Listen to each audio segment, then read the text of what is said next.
Oh, buddy. Think we found what happened to the other compressor. And there is the pieces of the reed valves. And that is bearing material, I'm pretty sure. What is going on? I'm gonna be changing this Copeland 6D out. So first things first, I'm gonna pull all these screws out up here. We got some room to get in there now, boys. Let's get it. Let's take the electrical loose. Oh, that one wasn't even tight. Somebody done stripped that one out.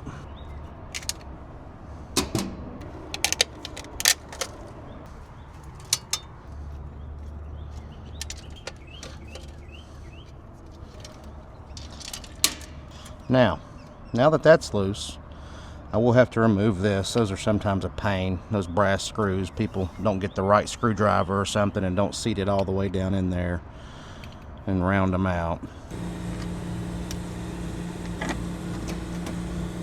So I'm going to unplug the oil sensor and the crankcase heater if I can get it out. We're going to set all this right down here, out of the way.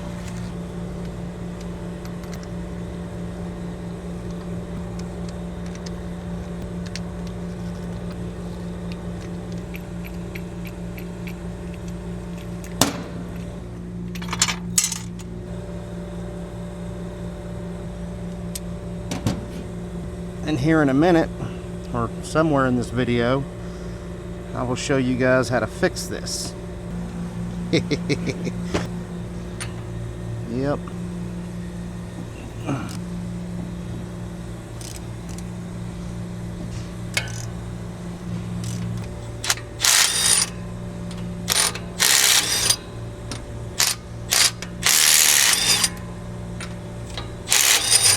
Yes, sir.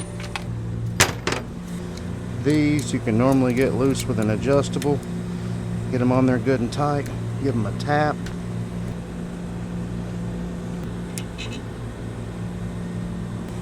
Pop that suction line off and she's ready to come out.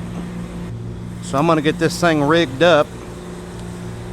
On these, we've got this front bolt hole that we can get an eyelet in, and this back one, and I'll use a chain. I'm going to do some preliminary stuff real quick. We're going to clean that flange up. This one, we're good. Don't need anything there.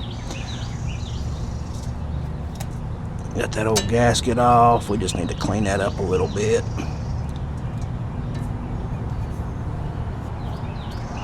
You put on the gasket itself? Yeah, let me see. Put it on the gasket itself. Front and back or not? Yeah, I do both sides. Time to get ooey gooey. Thank you, sir. I'll put it over here. If you're confident, I'm confident. Got it. Put the pin in the screw.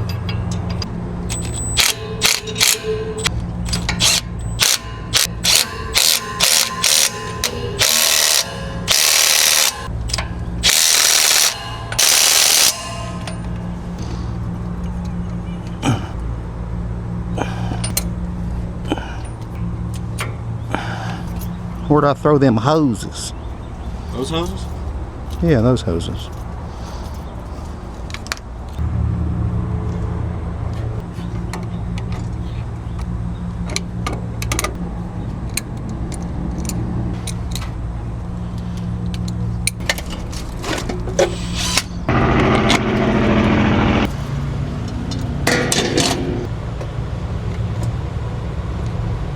Remember that little screw that was messed up?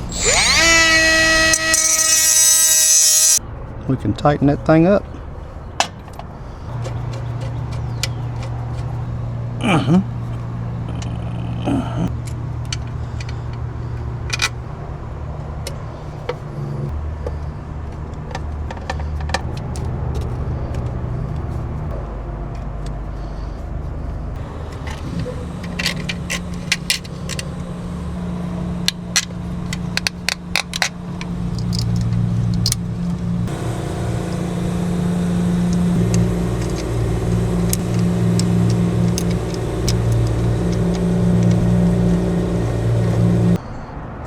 wired up, doing a little pressure test. But before we get carried away, we've got to pump some oil in this thing. Copeland uses 32 weight POE 404. And they got a train. Heck yeah. Bust this thing loose.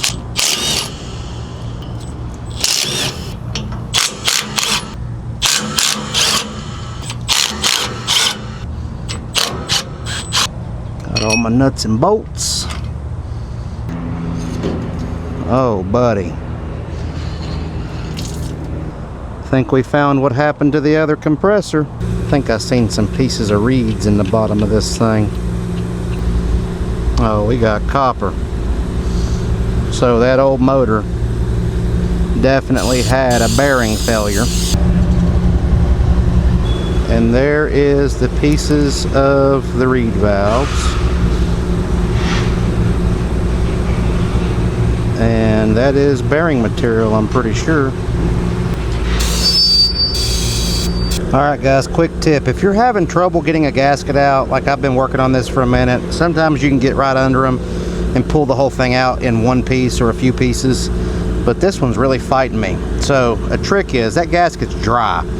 It won't absorb refrigeration oil, but it will absorb some degreaser.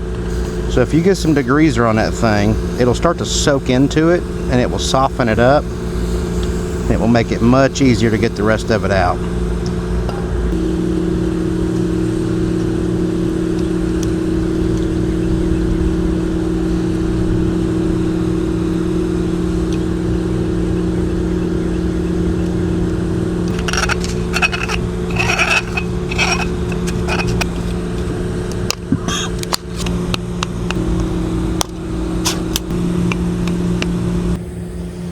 Okay, got my new gasket in, got a little nylog on it.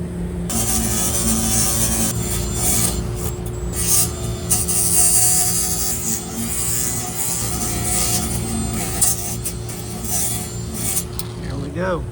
I'm gonna spray this thing out.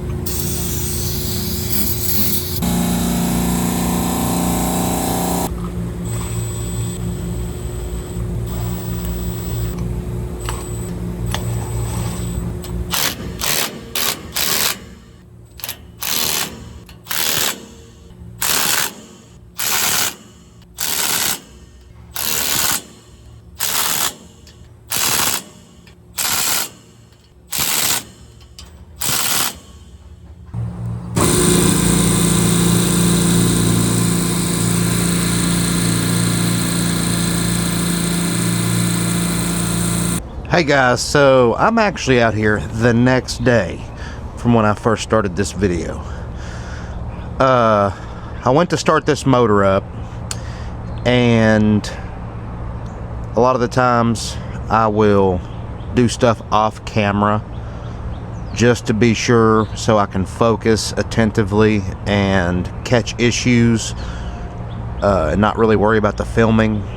So yesterday I started this motor up and didn't realize I had looked at the receiver, made sure everything was open. I noticed this ball valve was open, but I didn't pull this cap off, and that ball valve was closed, and it immediately started pumping down.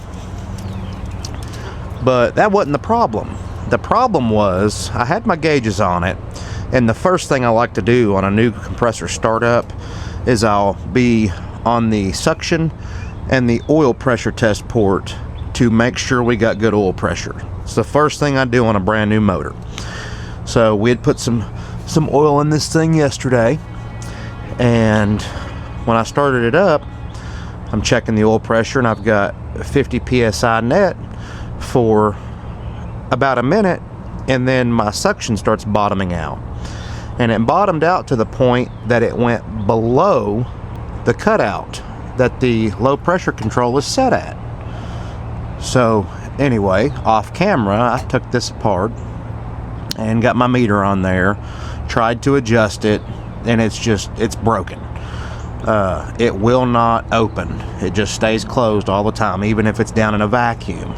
So I've got a new one here. I'm gonna get that replaced and pump it down and see if it works correctly. And then if it does, I'm gonna go forward with the startup on this. So here's a quick tip. Some of these controls, you'll see micro set or all range. They require to be set a little bit differently. I guess not set differently, but how you adjust them needs to be different. And if you do them incorrectly, you can actually damage this, and you probably would end up thinking you got a bad part right off of the truck or from the supply house. So on this one's an all range. So when you're adjusting these, you set the high event first. That's step one. And then step two, you adjust the differential. If you do that backwards, you can actually get the spring tension on these to where it will not allow it to cut out. And we don't want that. And I did verify yesterday that that wasn't the issue with that one. It's just bad. So anyway, make sure you read the paperwork that comes with these to know if you need to set the high pressure event first or the differential. In this case, we're setting the high pressure and then we're setting the differential. So this one, we want this thing to cut in at about 50 psi. Take this to about 50, and you always want to verify with your gauges. You can also set these with nitrogen at the truck. And then I'm going to do the cutout at about 20. This thing runs probably somewhere up in the 70s psi on the low side. So we're going to set that cut in at 50, cut out at 20. Got a pretty good gap there. Getting this thing fastened up here. Now with a switch like this, a safety switch or safety control, whatever you want to call it, we should see voltage across this. So this is a 208 control circuit, somewhere abouts. When I hook my meter up to both sides, we should have voltage present, and we do. 252 volts. That is open, not allowing this unit to come on. That's what we want. So now I feel confident. I get this line swapped over and we'll be good to go ahead and perform the startup. Now if you look, we've got this thing hooked up. If I go to continuity, we've got continuity across the terminals. We've got 108 psi. I'll take this off, swap this over, and here in a minute we'll check it with no pressure on it and see what it says. So yeah, I've got this pressure control completely off. If I continuity test from these two terminals, it should be open. We shouldn't have any continuity. And we do have continuity. So, like I suspected, that thing is bad. Got it replaced. The new one's functioning correctly. Got to keep an eye on these things. That's why maintenance is crucial in refrigeration. Now, most likely, that pressure control failed, and because this system does a pump down when it does defrost or it satisfies on temperature, this thing was sitting there running in a vacuum, which can cause all kinds of internal problems. So what I'm going to do here real quick, this is a easy way to get the pressure off of this line. I'm going to shut this service valve all the way. That's going to run that stem in and seal that pipe coming back from the evaporators. And if we bump the compressor, it's going to take anything that's in the bell housing and push it out the discharge and hold it there. So I'm going to get this pressure down real low, not into a vacuum, but low enough that we don't have a lot of pressure coming out when I go to swap this over. I'm going to let it run for a couple of seconds. American Compressor now comes with a 2-year warranty on all compressors that are Copeland, Carrier, Train, or York. You guys probably don't see a lot of Train or York or even Carrier compressors anymore, but we still do in our region. anything from 5 to 125 ton. Yeah, information, if you ever need a compressor and you don't want to pay the outrageous price from Copeland or one of the other manufacturers, these guys normally come in somewhere in the ballpark of about half of a new one. And a lot of people don't know, even though you're getting it from like Copeland, a lot of times you're not getting a brand new compressor, you're getting a remanufactured compressor. From my understanding, a lot of these blocks, they don't cast anymore, so they rebuild them. Okay, we are running, still got good oil pressure,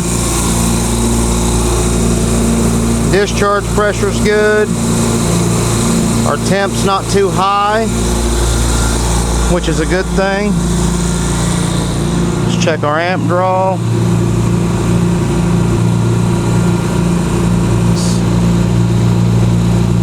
I'm happy with that. We've got one condenser fan running.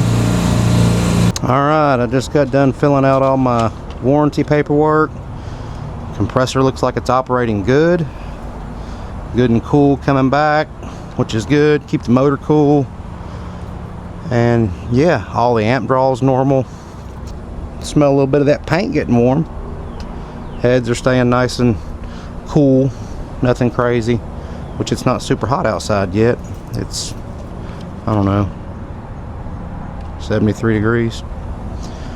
Alright, so that's going to wrap this video up.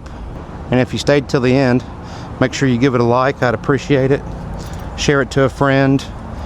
If you're a young apprentice, let me know in the comments. Have you ever seen one of these motors in person? Have you ever changed one out? Ever had to work on them? And yeah, until next time, y'all take it easy.